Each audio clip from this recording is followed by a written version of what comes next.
A lot to get to today here on Kaufman Corner. One of them, like our show open. I forgot that. I have it in there. We'll have to do it next time. I apologize.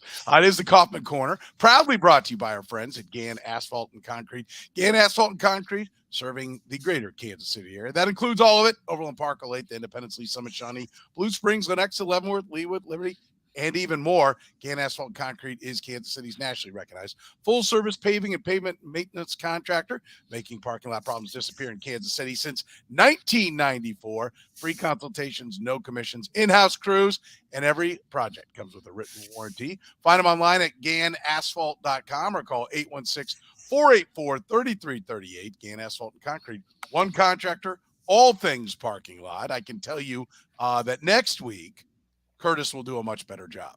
As Curtis has a voice. I have music and everything. I can't. I totally spaced on it. I don't know. But thanks to our friends at Gann Asphalt and Concrete, you can go right there right now. GannAsphalt.com. Even get a free estimate right there online. With us as always, the good doctor, Dr. Rany Jazayerli from Baseball Prospectus, one of the co-founders, I guess I should say, of Baseball Prospectus, of course, author of Rany on the Royals. My name is Soren Petro from Sports Radio 810 WHB. Thank you for joining us. We do have a number of things we want to get to. Free agency is actually happening. I don't know if the Royals are aware of it, but it is. We'll talk about maybe some of the moves that could have been made. We've given our picks in the past.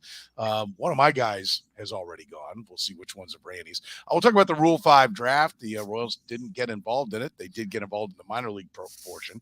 We'll talk about the draft lottery, what it means to go from 5 to 8, because they lost 3 spots with the new system. And Adalberto Mondesi, there'll be no arbitration. He is in the fold. Rany, let's start with free agency. All quiet on the Kansas City front. Your reaction to this is what? I wish I could say it was surprise. I can't. But it seems like the Royals' entire philosophy or their explanation for what happened last year, like, because right now we're looking at a team that just went 65-97, and their strategy for improving between 2022 and 2023 is to do nothing, is to bring back the exact same roster they had last year, which to me is a polite way. Well, not just that, but it is a polite way for them to say that they believe that their problems in 2022 were directly the result of employing the worst pitching coach in the history of the world. So that's basically what they're saying, is that we think we can get better simply because addition by subtraction, right? That we don't have to do anything. The players we have are already good enough for us to advance dramatically next season, which means that we were being held back by the coaches in the organization. And on some level, I kind of respect the hustle, because if that's their argument, that Cal Eldred is holding us back, well, I've been saying that for the last 3 years. So who am I to argue with that position?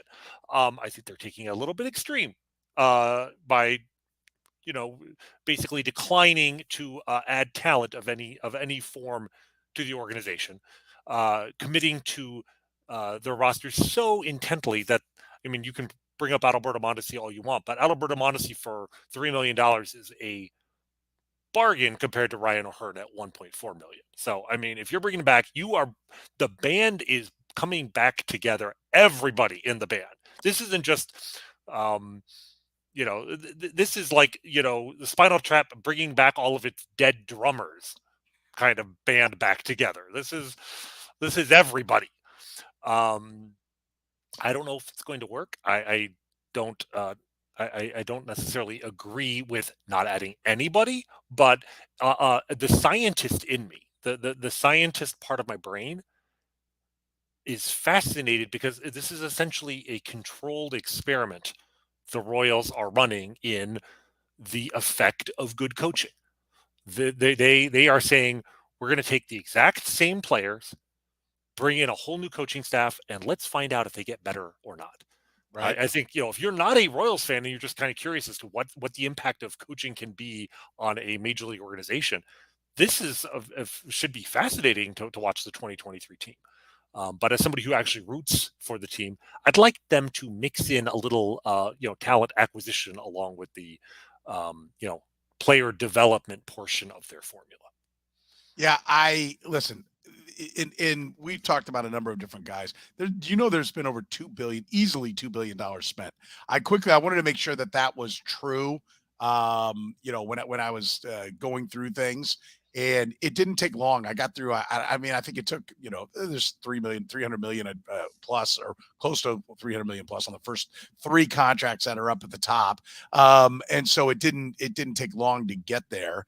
But you're like 60 million here, 60 million there, 60 million there. You just quickly get to, holy cow.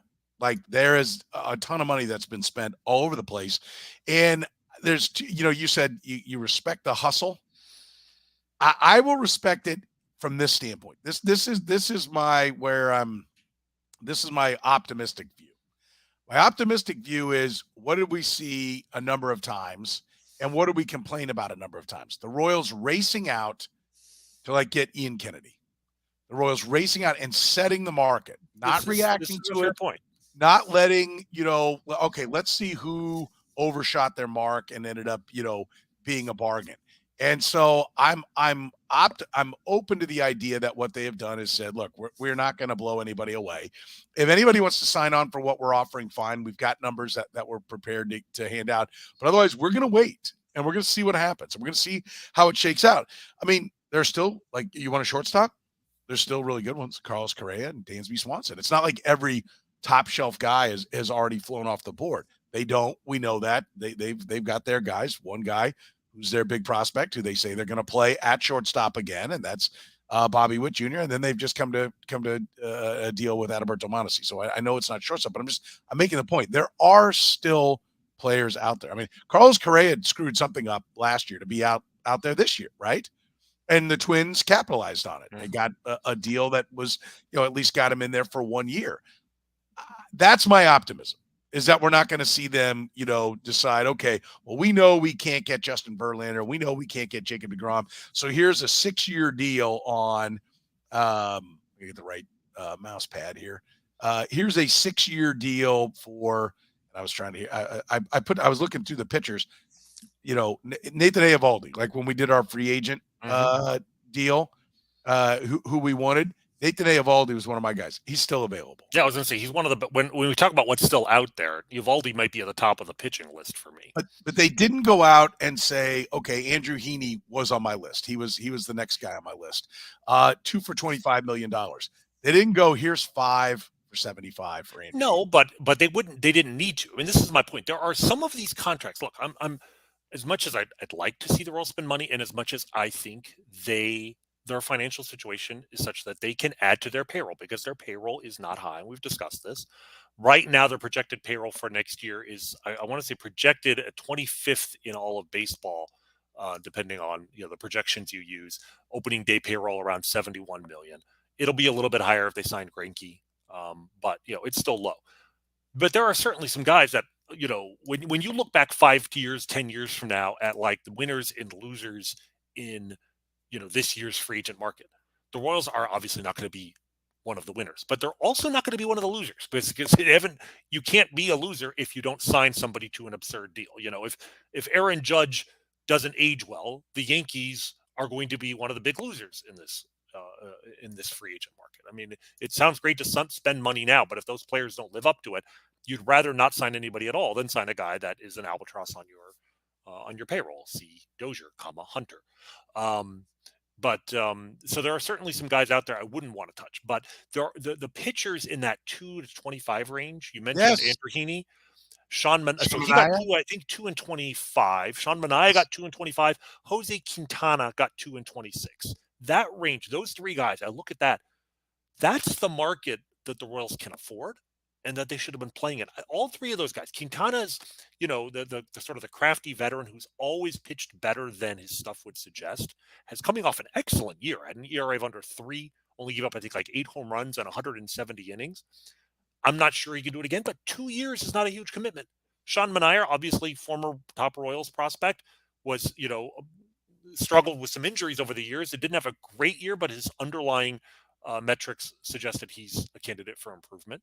And then Heaney is a guy who, when he pitches, is great. The problem with him is he threw I think 71 innings this year. He had 110 strikeouts in 71 innings. He's a guy where if he's healthy, he could be the best of the three. There's some risk there. But 2 years, 25 million. Okay, maybe you say the Royals couldn't have got him they would have had to outbid 2 and 25. Okay, 2 and 30.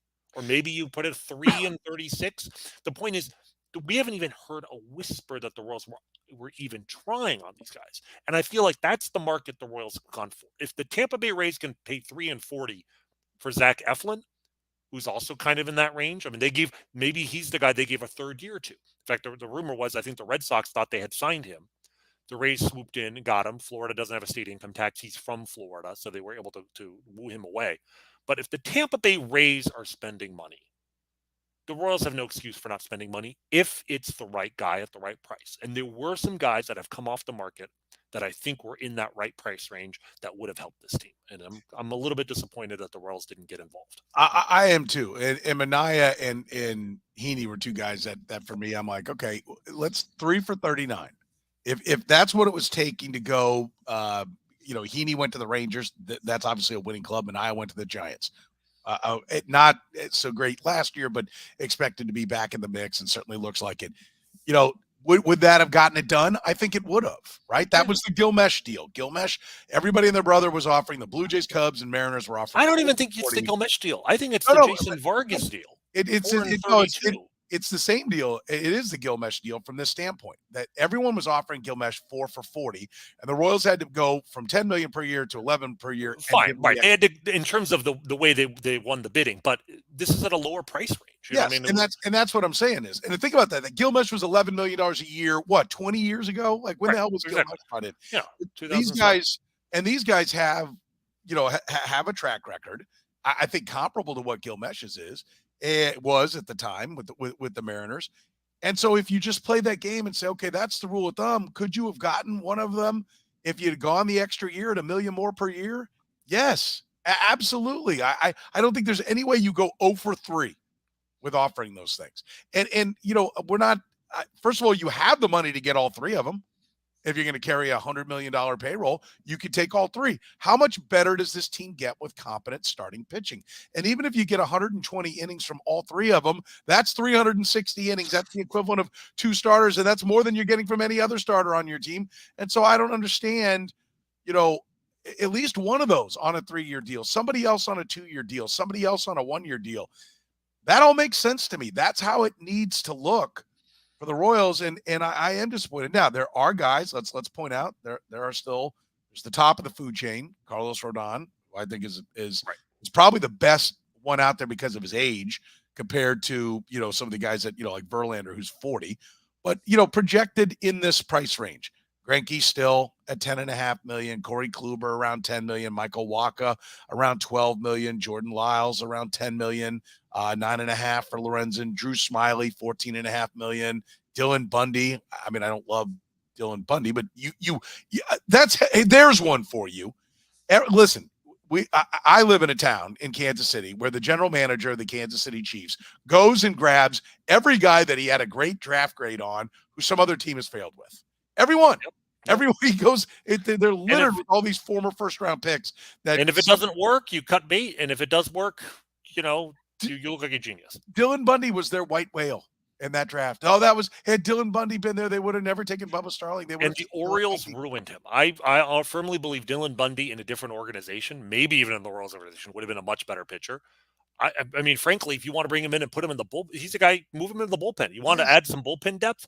The Royals, the one pitcher that I've even heard a rumor of the Royals being attached to is Seth Lugo, who was been a reliever for the Mets for a couple of years, and has some pretty impressive numbers and has a history of starting. The concern now I hear is that because other teams want him as a starter, he might be out of the Royals' price range, which again doesn't make sense. Like a swingman type that you can bring in with the hope that he can start, but if not, you see him as a bullpen weapon. That's something the Royals absolutely need and absolutely can afford. And I understand that they want to give chances to Bubic and Kowar and Daniel Lynch to take a step forward, and that's fine. I'm not getting greedy. I'm not saying sign 3 of these guys, but sign one stabilizing force. You put that in with Greinke and Singer, and you still have all these spots in the back of the rotation, and you can have a healthy competition for that spot. But right now, that spot is being taken. This is the thing? If the pitcher that is currently occupying the rotation spot, we would want to give to, whether it's Eovaldi or Heaney or whoever. Right now, it's occupied by Brad Keller. That's the problem. That you're sacrificing upside, and it's not even like, well, this guy's going to take a huge step forward. At least with Lynch, Kowar, Bubic, you can dream. And if they do take a step forward, you can hold on to that guy for several years. Brad Keller, he is what he is. I don't expect him to take a huge step forward. And if he does, guess what? He's a free agent at the end of the year anyway. So, and he's not cheap. He's probably going to get in the range of $5 to $7 million. Right. So, spend some money on an actual good pitcher and get involved. I mean, what's shocking to me is not even that the Royals aren't involved in free agency. It's that they haven't made any transactions of any type. No trades. We talked about the Rule 5 draft. I was hoping they'd make a move. That's on me. I miscounted. I thought they had 39 players on their 40-man roster. They had 40. They couldn't make a move even if they wanted to. The best thing about the Rule 5 draft is they didn't lose anyone, which that kind of stasis is just emblematic of the organization right now. Nothing is changing. Make a trade. I mean, there was a trade today, the 3-way trade that involved not one, not two, 3 former Royals. That's where we are now. Where the most Royals news you're getting is you're seeing guys like Esteury Ruiz and Manny Pena, and I want to say Yoel Payamps, who was just with the Royals last year, all get moved in a trade. It just reminds you, oh yeah, the Royals, they could make trades. They could do something, even if they don't want to spend money. They're not doing anything. And that's the other thing is, it's a premium catcher. Like you wonder, could you have gotten Salvador Perez into that mix? Eat money on your end. Murphy's considered a better defensive catcher at this point, but could Salvador Perez have been something that you could have gotten into that if you'd gotten creative? I don't know. Maybe they were. And, I want to bring this question up here because Alog said, has the confidence level in Piccolo gone down for you guys going forward? Not yet. I'll answer first. Not yet. It has not gone down yet because of what I said to open. And if you're catching us here on the stream, if you're catching us on the podcast, you already heard this part. If you're catching us on the stream live and you jumped in the middle, I said at the beginning, there is a scenario that the Royals are just letting the market set itself and seeing what value, who gets left out. The music stops and who doesn't have a chair, and can they step in and get somebody on a 1-year deal or just on the cheap off beyond what they were asking for. So no, I my confidence has not gone down. We've always had skepticism about how much would change because JJ Piccolo, we've said, yes, that's the first thing you got to look at is will anything really be different unless you go out and get somebody completely from the outside? We're not seeing massive amounts of change. They have changed the whole pitching part of the equation. That finally got done. That's good news. My confidence hasn't gone down because it wasn't like, hey, this can't fail. Right. So I didn't have it too high. And I'm waiting to see what happens. I'm waiting to see this whole cycle. And I'll even wait for a whole year because turning an organization around is slow. If they've got some big master plan, okay, I'll let them try to play it out. But, and I'm not asking for 3 guys either. I'm just pointing out you could sign 3 guys for that amount of money and still probably keep your payroll around $100 million, right? Which, and become a much more competitive team, by the way. And get, starting pitchers that keep your team in games allows everybody else to develop more. Like, I don't think anybody would even begin to say that it's not easier for guys to learn to play the game when you're losing all the time, right? Winning forces you to be competitive and to be on your game. I remember Angel Baroa being booed by the fans. I think Baroa was rookie of the year in 2003 because they were a good team. And, they played meaningful games. When the games became meaningless, so did he. So I haven't gone down. Have you gone down on JJ Patrol? Maybe a tiny bit. Honestly, to me, the Ryan O'Hearn re-signing was like just a suddenly hitting a speed bump on this joyride of optimism that you and I were on with, them getting rid of guys in the front office and bringing in a new manager and new pitching coach, and then suddenly they just threw that out there. And it's not the money, it's not even the player, it's just the decision making process where it's like I cannot find a rationale for making the move. As minor as it was just like it's the decision making process behind why would you bring back Ryan O'Hearn that just made me take a step back a little and pause. The lack of movement on free agency, like you said, I'm waiting to see, but I'm a little bit concerned because again, it's the lack of the Royals have said publicly, that they want to give their young guys a chance, et cetera. Fine. Actions speak louder than words. Teams will say stuff like that up until the very moment they sign somebody. But the fact that we haven't seen any hint of them even trying, it does concern me a bit. I mean, when they were taking their sweet time signing, hiring a manager, hiring a pitching coach, that didn't concern me at all. I really felt like they're taking their time. They had to hire somebody. They're going to get it right. They don't have to sign anybody in free agency. And while yes, they might be biding their time and looking for a bargain, what happens if those bargains aren't out there? Like you said, there's only been $2 billion spent in free agency. By my count here, 53 players have already signed contracts for next year. And that's still those are official contracts. There are a bunch of other players who are rumored or already linked to teams, and the Royals have zero of them. So at some point, there aren't going to be players left to sign that are going to move the needle. So yeah, maybe a little bit. And look, if the Royals are really want to bring the band back, there is a scenario in which that works. There is a scenario in which all of their young hitters take a step forward. I've sung the praises of their lineup. I think they should add one hitter into this mix, if only to give less playing time for Hunter Dozier and Ryan O'Hearn. But honestly, on the offensive side, the number of players that they've got right now, if they want to save money on that side, because I mean, the thing about their lineup is, aside from Salvador Perez and Hunter Dozier, nobody's making any money. Their payroll on the hitting side is very low, and yet it's a competent lineup. But I really feel like they need to add a pitcher. Like for all the things you're saying, they need to take some of the pressure off the young guys. They need to take some of the pressure off the bullpen by not having starters who are going 4 1/3 innings every time out.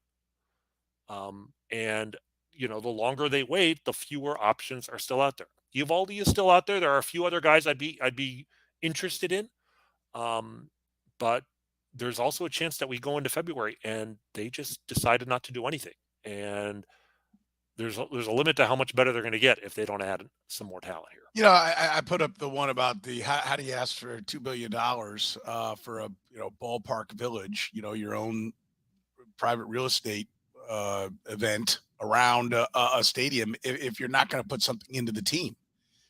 And that is a difficult one. And tomorrow night is the first one of their, for lack of a better word, town hall discussions they're having, where they're inviting ticket holders, people who bought tickets, like, what are you looking for? What do you want?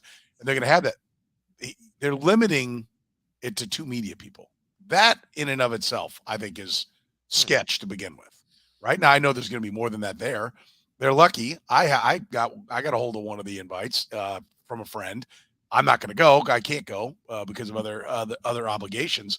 But I know there are other media members that are going to be there beyond the 2. That's I don't understand that, and I don't understand, and that's about again, that's about the building of a ballpark. But what's going to come up. Well, what does it matter where you play if you're not going to win, right? Are you going to put anything into the team? That is going to be put out there in front of the owner, and he's going to have to answer it.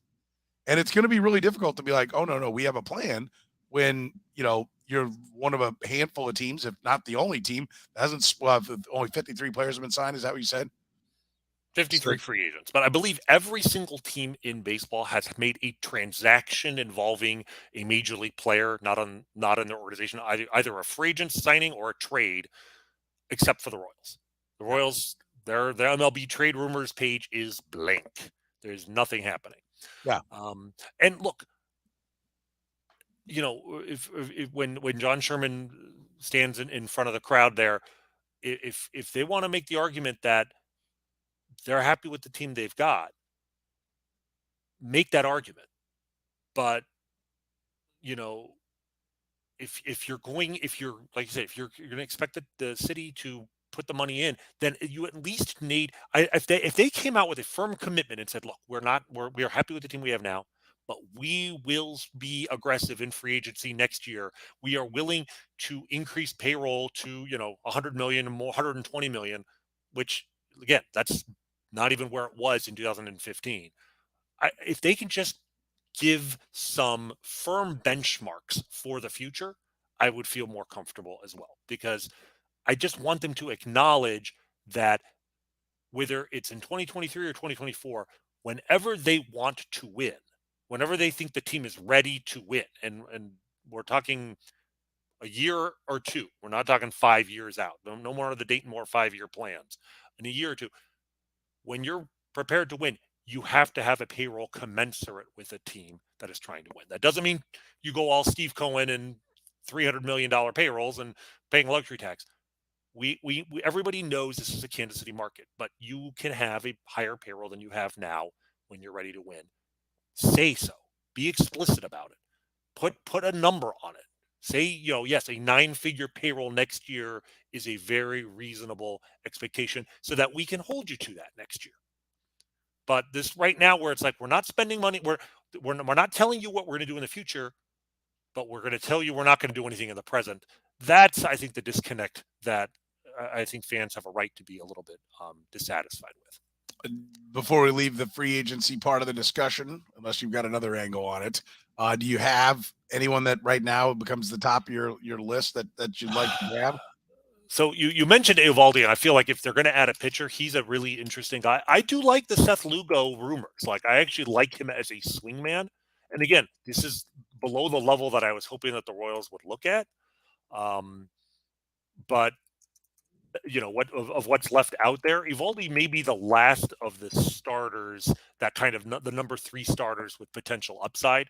He's a little bit older, and I don't know if the issue with him is that teams are valuing other pitchers more, so he's sort of waiting for the other pitchers to sign, or if he's asking for a 4-year deal like the last time he was a free agent and teams aren't willing to give it to him. But if you can get him in that 2 to 25 range, I think he would be a good guy to have. So those are probably the guys I'm looking at this point. Do you have somebody in mind? Well, I was going to make the point that when Vincent Velasquez is signing a 1-year, $3 million deal, there are guys to be had. It's not like everyone's like, I want a 5-year deal. Okay, 2 months from now, I'll talk to you about a 1-year deal. So, I mean, I do think that's part of it. Eovaldi be the top of my list right now. If they got Eovaldi and paired him with Greinke, I would feel pretty good about where it is. I wouldn't mind a 1-year deal on Corey Kluber. Just, yep. Another guy where if he's healthy, he's effective, and if he's not healthy, it's a 1-year deal. Yes. Yeah. Michael Wacha has always been intriguing to me. These are some of the names that I would have interest in. Even Chris Archer. If he's healthy, he was a very good starter. And again, it's a matter of, can you get these out of 1-year deals or 2-year deals tops? And again, there are still guys out there. So you're right. So the Royals still may bring someone in, and if they're being judicious about it, and they go into spring training and they've got a guy for half the cost of some of these other pitchers who are, are basically the same value, then more power to them. Yeah. I would like to see them do something, but I understand this is a long process. We can sit here and be frustrated now and sing their praises in 2 months. But they have to do something. Let's shift gears. By the way, you're listening to the Kaufman Corner podcast.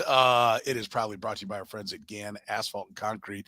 Free consultations, no commissions, in-house crews. Every project comes with a written warranty. You can get an estimate going online right now at ganasphalt.com or call them at 816-484-3338. GAN Asphalt and Concrete, one contractor, all things, each and everything when it comes to a parking lot. Give them a call right now or find them online at ganasphalt.com. So, Soren, are we the GAN Asphalt and Concrete of baseball podcasts? Because our takes are perfectly smooth and free of cracks? Perfectly striped. Yes, absolutely. Yes, we are. We've yet to make a mistake. So we've got that going for us. Listen, the Rule 5 came and went. They didn't take anybody. I do want to at least mention the fact that in the major league, they did dabble in the minor league portion of it. I do want to mention the fact that they better be right. right? Like that. I find it hard to believe that there wasn't an arm that was worth a shot. That there wasn't somebody that you could bring into camp. Now we know why. The 40 man is full, and that's and so to me, I will now be watching all the guys that went in the Rule 5.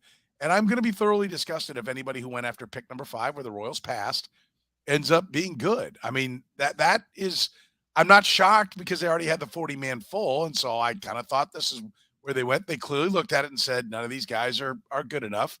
Okay. I guess that's fine. We'll live with that. But if we turn around and Nick Enright, ends up becoming something, right? And he's been a prospect of some sort to a degree, then that's going to be really disappointing because you didn't lose 97 games because there's just so much talent. You can't possibly find a spot for somebody. I expected it, but I'm disappointed. Agree or disagree? Soren, I'd like to remind you that Colin Snyder is still on the Royals 40-man roster.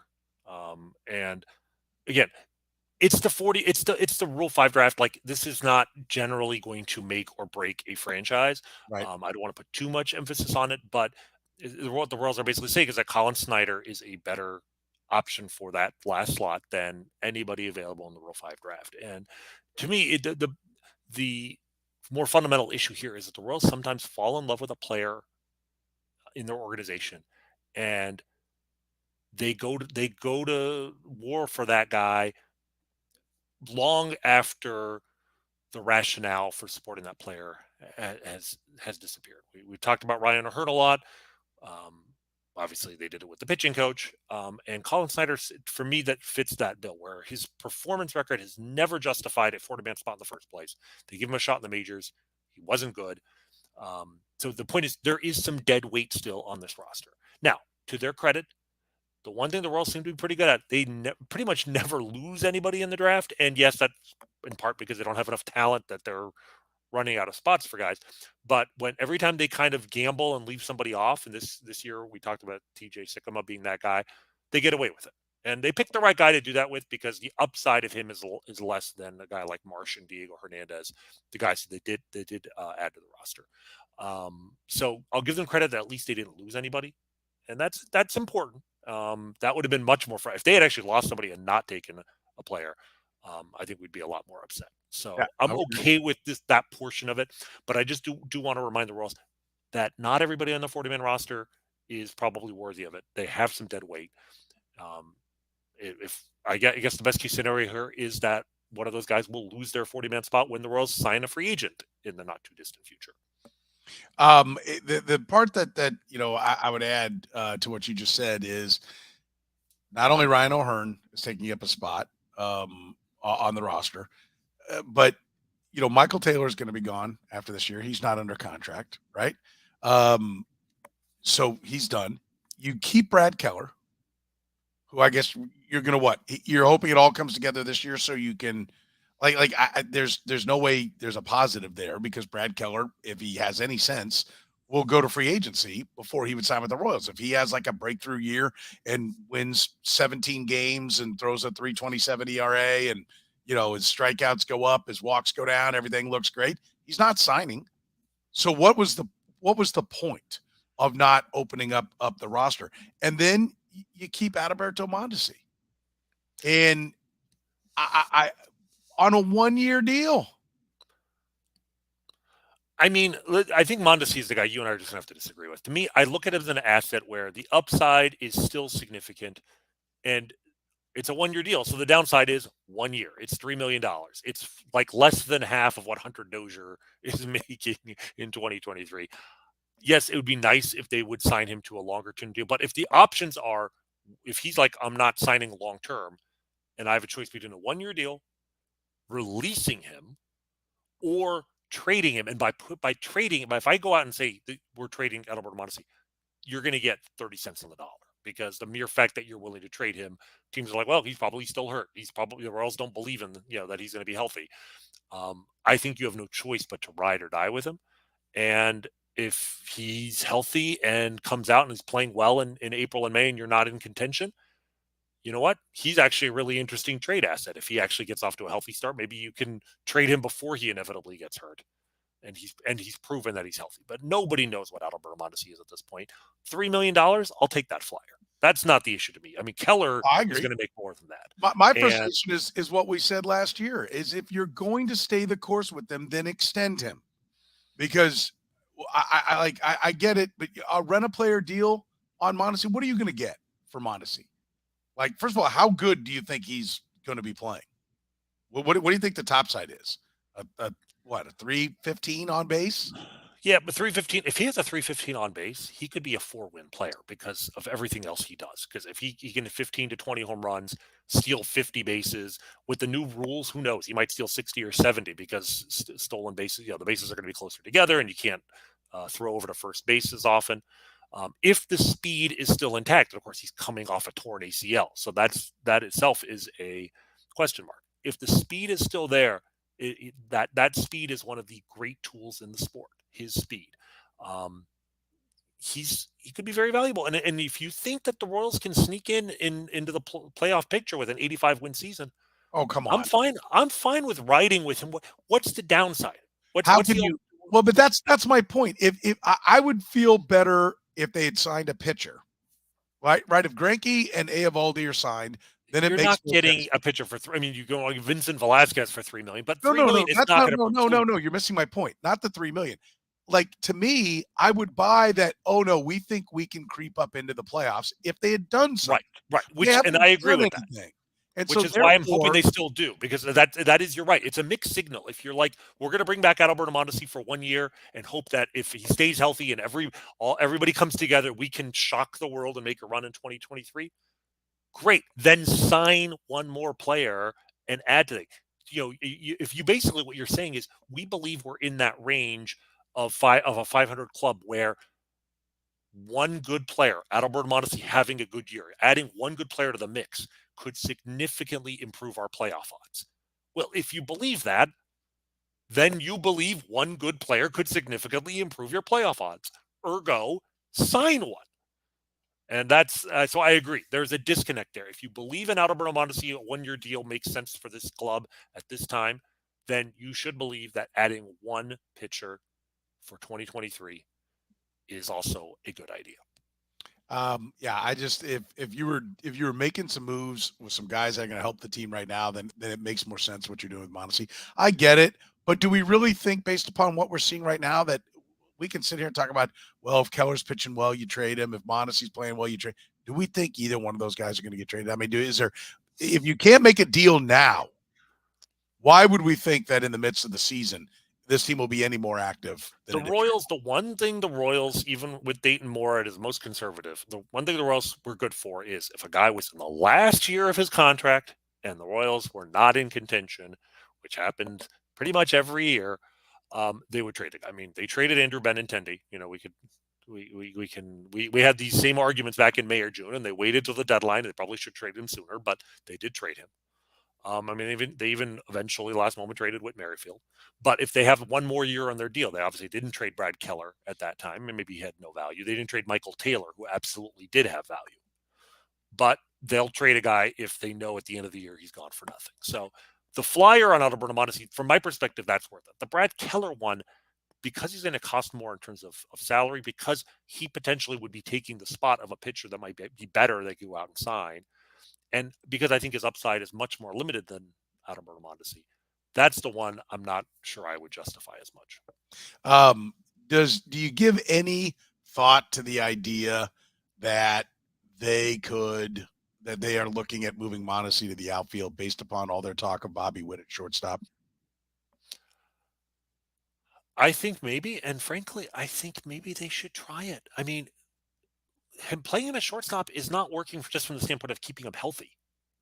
He's a good defender at shortstop, but at least the raw skill set of just obscene speed and a good throwing arm would suggest that he should be able to make that transition to center field fairly easily. And if they are truly committed to Bobby Witt, like the one thing you and I both agree that they should not do is keep moving Bobby Witt back and forth between positions. Like, I prefer to see him at third base and have Mondesi or somebody play shortstop every day. But if you're committed to him at shortstop, then you're committed to him at shortstop. And having Mondesi be a utility guy and move around, like, that is the last thing you want to do for a guy who's having trouble staying healthy, is force him to play a different position every day where he has different motions, and I just think that dramatically increases his risk of injury. And the amount of side to side motion when you play the outfield is a lot less. You're not running to your left, coming to a hard stop, fielding a ground ball, and then throwing it across your body. In the outfield, generally, you run in one direction only. You catch the ball, and that's it. Sometimes, you have to stop, throw the ball back in. But I feel like the stopping and starting is what is giving him problems. That's where he's obviously got hurt.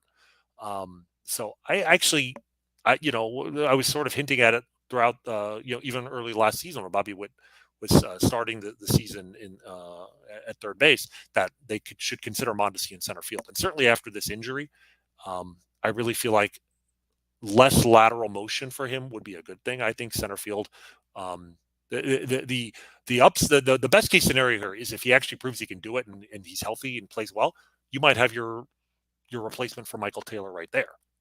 But the problem, like you said, is he's only signed for 1 year. So if that best case scenario comes to fruition, is he just going to sign somewhere after the season anyway? Yeah, and that's the frustration of having them not already gone down this road. I mean, they should have gone down this road the day they drafted Bobby Witt Jr. They had Nicky Lopez play a very good short. I know he didn't keep the bat going last year, but if you'd started the year with him at short and Mondesi in center field, you would get it, right? Like, it's like, oh, Nicky Lopez batted 300. We're optimistic that that's going to be real, and he played a Gold Glove caliber shortstop. There's just no reason to have not made that move, right? It speaks to, I will say this, it speaks to the idea that they've never really been in love with Bobby Witt Jr., his defense at short. Bobby Witt, or you mean Nicky Lopez? Bobby Witt Jr.?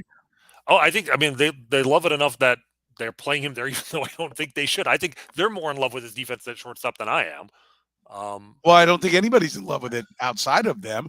But my point is, if you knew that he could absolutely glove it, you would have moved Mondesi, right?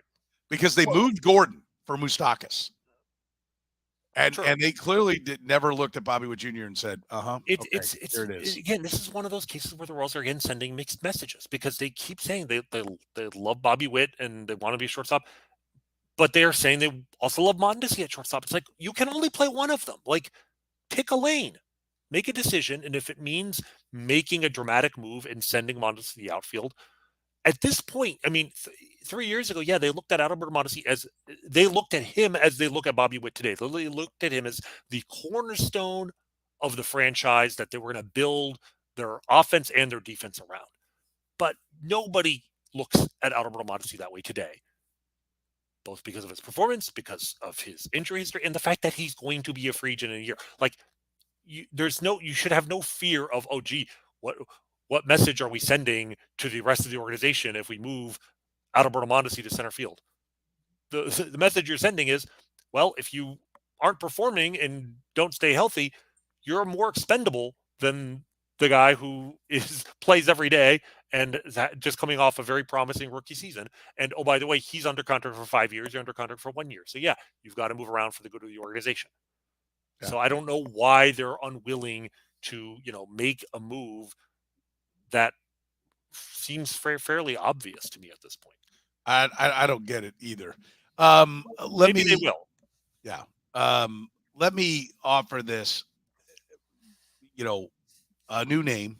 It's not tanking. It's asset acquisitions, right? It's resource harvesting. Whatever it is that would make the Royals appreciate what tanking does, what it is. That it is something that, again, and I've mentioned this a number of times, anyone who's played in a fantasy league that has keepers, or in the really nerd world of Dynasty, knows you tank. Every fantasy league does it. It's the best way to get things turned around. Let those that are trying to win, and you go get your assets for the future when you think you got a chance to do it. The Royals did not do it. Right? They kept certain pieces that they didn't want to do, which prevented nothing. They still lost over 100 games the first 2 years that they were not tanking. They lost 97 games last year. And here is what it's gotten them: the 8th pick. Do you know what the difference is between the 8th pick and the 5th pick? It's about $1 million in slot money. Well, it's in slot money. Here are the names of the players, the best players according to Baseball Reference WAR, right? Just stack them by WAR at 8. Todd Helton, and then you go Jay Bell, Francisco Lindor is coming, Jim Abbott, Dick Ruthven, right? That's your top 5. Your top 5 at pick number 5: Dwight Gooden, Mark Teixeira, Ryan Braun, Dale Murphy, J.D. Drew. Buster Posey is 6. It's a big deal. And you're sitting, and I know people are going to say, well, they had the 5th pick, but it's the draft and they just got unlucky. Yes, I know. The Oakland A's did a good job of tanking this year. And they were one of the 3 teams that was in the mix for having the most say. They were guaranteed of being no lower than 6th. So by going out and trying to win a couple of games that did not help their turnstiles, it did not help their attendance. All they ended up doing was severely limiting the likelihood that they will get a significant player. That's all they did. And, I know you're saying, well, what that's really not that big a difference. Again, by overall WAR, 5 guys had an 18 WAR or better.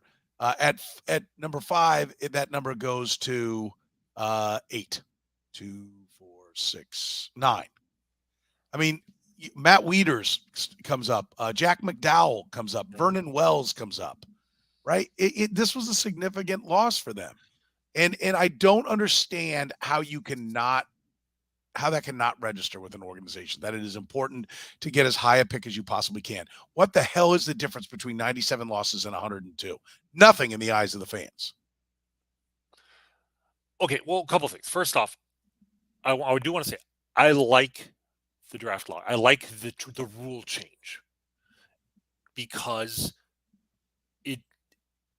it does remove a lot of the incentive for a team that's not going anywhere to be really, really bad. Like when the Astros tore that franchise organization talent down to the studs 11 years ago, whatever, I think it was 2011 to 2013, they lost 110 games 3 years in a row, something around that. Maybe it was 108, 109. It was horrible, 3 straight years. It was absolutely the right move for the organization. And they got Carlos Correa out of that. They got eventually Alex Bregman out of that. Like I think they signed Correa for under slot money, and then they took Lance McCullers in the second round of that draft. They made some very smart decisions there. I don't think it was good for baseball. I don't think it's good for the sport when you have a team that not only does everyone know, they're not trying to win, their opponents know they're not trying to win, the fans know they're not trying to win. At some point in that stretch, the Astros television ratings, home TV ratings were 0.0. Like nobody was watching that team.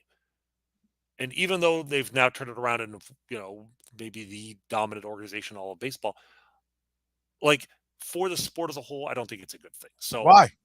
Well, that's good. That's great. But what is it? Because the sport is better when everybody's trying to win. Yeah, but I want everyone to try and win. Like I don't want a team as a fan of the game.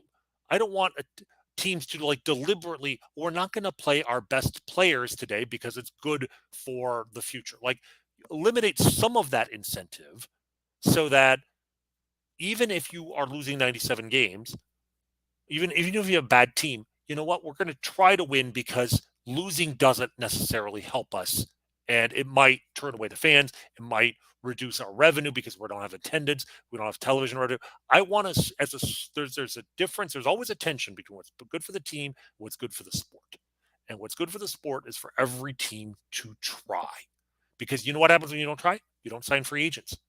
And you don't actually try to engage the fans in the offseason by spending money. So I think it's a good thing from the sports point of view. But I can disagree about that. I think you just sentence teams to having to do it longer. That's all you do. You have changed nothing. The easiest way to get a franchise-changing player is to get the highest pick in the draft. That's the easiest way to do it. Nothing has changed. Literally, somebody is still going to get that pick. All you've done. The Pirates still got the number 1 pick. It was the Pirates, the A's, and who was the other horrible team? The Nationals, right? Those are the 3. One of those 3 still got it. The Pirates are going to. They're picking 1, 2, and 6, but it doesn't change what you do, right? Like you have no choice. The lottery tanking came about in a league that already had this stupid system. I mean, are you aware of that? That there's a lottery in the NBA. That's where it was invented with the Philadelphia 76ers. They did it. And there was already a lottery there. It didn't dissuade them. They still did it. And baseball teams will still do it. You can want this vacuum of a perfect world where everybody tries. Did it work for the 76ers? Yes, it did. It turned their franchise around. I mean, really? I guess I just feel like if as much as they had incentive to do it, imagine without a lottery, teams would be, they'd be having their players arrested before game time if it meant that, they'd lose one more game and you knew that there was a LeBron James caliber player in the draft. Like, I actually think that the mechanism is sound. And here's my point. If it's sound, then why do you wait it? What do you mean? You're saying, well, I mean, it's not a true lottery. It's not the lottery we had in 1985 where the Knicks ended up with Patrick Ewing, where everybody it's always a compromise. I'm not the one who is negotiating the terms. Like if you or I were in there, maybe we'd say, you know what, if you're gonna have a lottery, every team that doesn't make the playoffs has exactly the same weight. It's a compromise. I think it's a reasonable compromise. I think they may end up changing it at the end of the CBA and changing the weights a little bit. I think it's interesting that they're doing it for the first 6 picks and not just for the first 3. But in this case, if it even had been the first 3, I think, the Royals probably would have drafted 7 instead of 8. It would have made a small difference. But the change in value between 5th and 8th, you've brought up a lot of players and anecdotes. The average, though, Baseball America has actually run this the numbers here. The average player taken 5th overall for their career has had about 7.5 WAR. Which doesn't sound like a lot, but of course, some of those guys never make it to the major league. So for every guy who's a bust, a 15 WAR player, that's pretty good. Mike Moustakas is about a 15 WAR player. So 7.5 WAR for the number 5 pick. The number 8 pick is 5.1. About 50% more value from 5 to 8. But it's the raw difference. Except for that's including drafts from the 1970s. And if you look at it, 4 of the guys that are in the top list of that I gave you have been drafted. Like if you go down, here's the years by WAR. Yes, Dwight Gooden was drafted in 82, but Mark Teixeira 2001, Ryan Braun 2005, then it's Dale Murphy in 1974, 1998 JD Drew, 2008 Buster Posey. It is littered with recency at the top, meaning they're better identifying the players who are going to be the better ones. Do you know who had the number 5 overall pick in 2011? No, the Royals. You know who they took? Bubba Starling. Do you know who had the number 8 pick that year? Cleveland Indians. And you know who they took? Francisco Lindor. There's an anecdote to that. You do the best you can with the pick. Look, I'm disappointed. I would have loved the Royals to have won the draft. If they had won the draft, I think we'd be having a very different conversation. And it's all just comes down to the bouncing of the ping pong balls. But you would have had to have had a plan, and that plan would have been to get the most chance at it.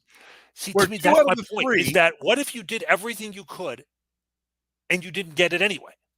That's my point. Like in the past, you could tank with the confidence that if you lost enough games, you had the number 1 pick.